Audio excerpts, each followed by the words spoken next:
and then been told I wasn't listening.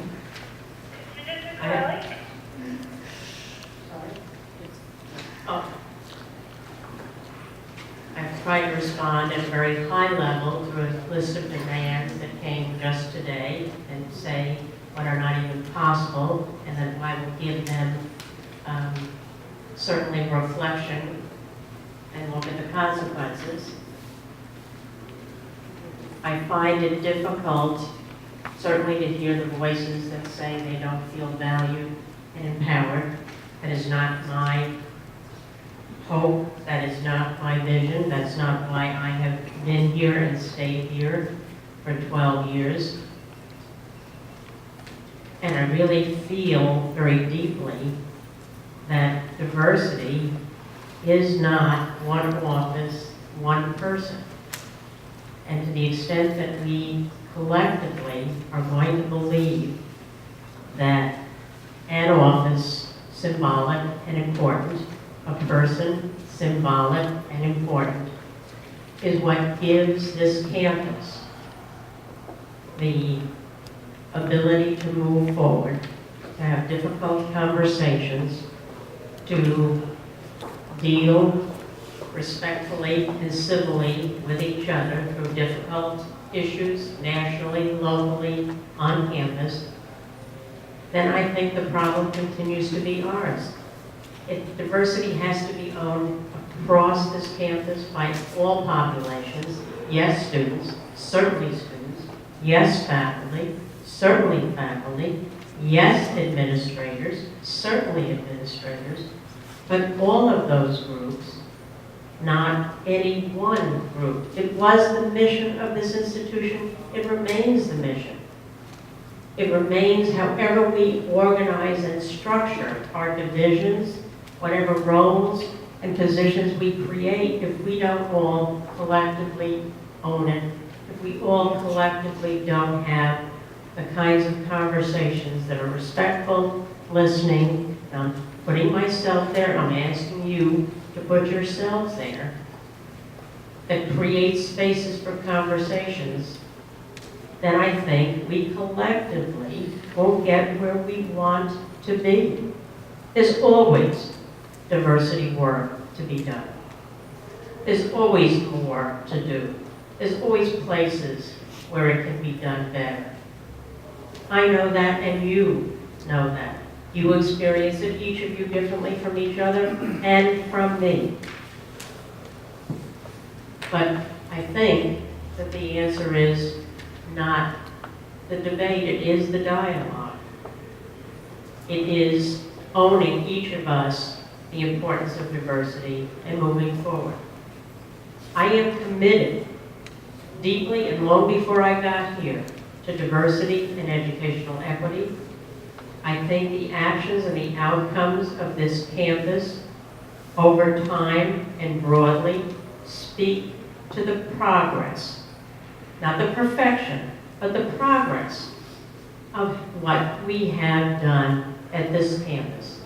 There is more work to do. That's why we engaged in diversity mapping. That's why we're engaged in the next level of diversity strategic planning, to have all of those voices say to us what are the next actions, where and who are the responsible parties, how do we measure progress or lack of progress, and how do we hold ourselves, all of us, not any one of us, to the measures of what progress in diversity, educational equity, and inclusion actually mean, so that we all feel proud of being here and we all feel empowered to speak up and be respected and be actively listened to. I do thank you all for taking the time. This was not a perfect time, and I know that. There is no perfect time in your schedules, my schedule, to make this happen. So I appreciate that you have come. I appreciate that you have spoken, and I hope that you can respect that I'm going to look at this letter and think about the conversations that we've had today and the concerns I've heard, and that we can stay moving forward together, not further be divided over this issue. Thank you. I have this is something to say. You said that this was an open dialogue. However, we only heard, you speak and Bridget, that's correct, as well as you stating that Cal State San Marcos is a diverse campus in the sense that we have a lot of students of color. However, why is it that we are not represented in a way that exemplifies all of us? Why is it that it took so long to have a Latino center? Why is it that we don't have a Chicano Studies program? Why is it that we don't have a Black Studies program, a Black Student Center? Why is that, if your concern is so much to present Cal State San Marcos in such a diverse way, why is it still continuing to only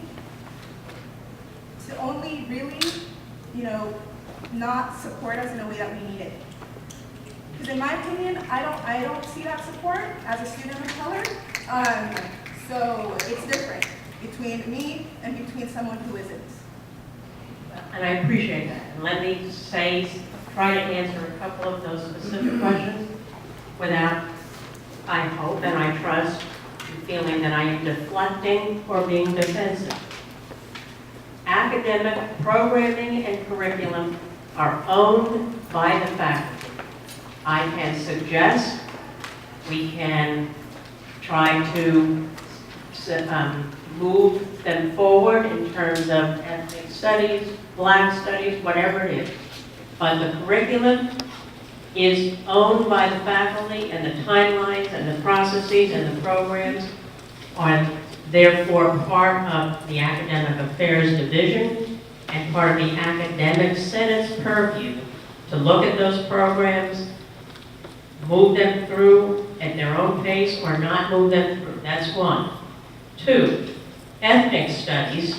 The chancellor, I think about a year and a half ago, that timeline might be somewhere off, a year and a half ago, the chancellor told all presidents to stop the progress of ethnic studies programs on campuses while there was a system-wide task force which has been looking at ethnic studies best practices system-wide. That task force report, as I understand it, will now be presented to the chancellor in the short time, in this spring. So one, when you talk about a frustration with academic programs, that's where I say to you, I am really not, presidents, not I. Presidents don't have the power and shouldn't over academic curriculum and academic prerogatives. So that's over there. Why we don't have more centers for students is we have obviously, been building some of them over time. I came here, there were a number of centers that already existed. We then had the request and movement, and we heard and listened to student voices and had a Latino Center Task Force that Dr. Mesa chaired that resulted in the opening of the Latino Center.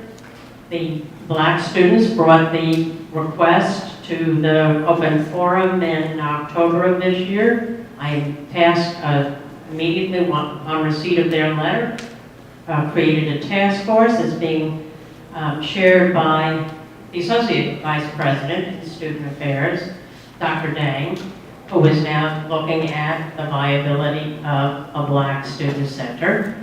I would say to you that those centers, this is not to diminish it, just to put a finer point on it, those centers, once there's a plan, also have to have a resource part of the plan, and then we have to find funding because there are staff needs, as there should be, and maybe sometimes some facilities renovation needs.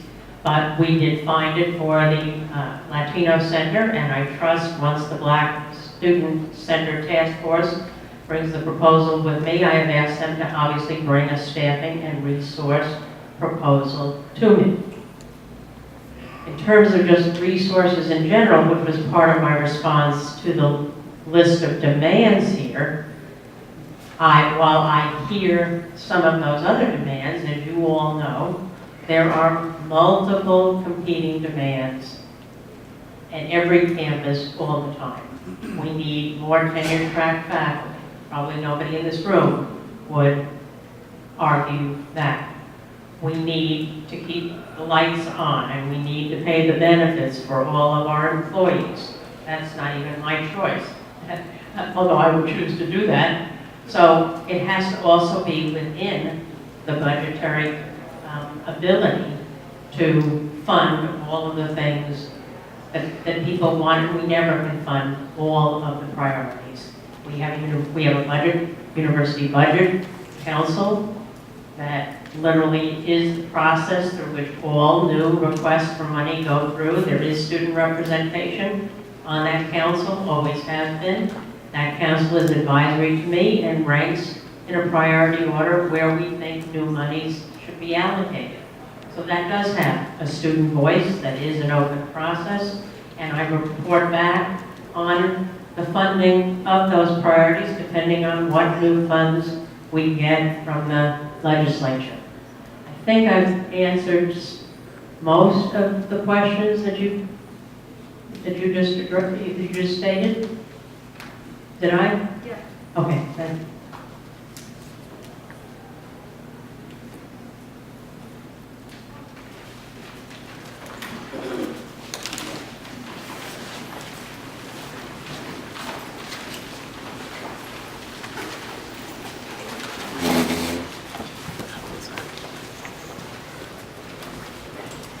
What do you think?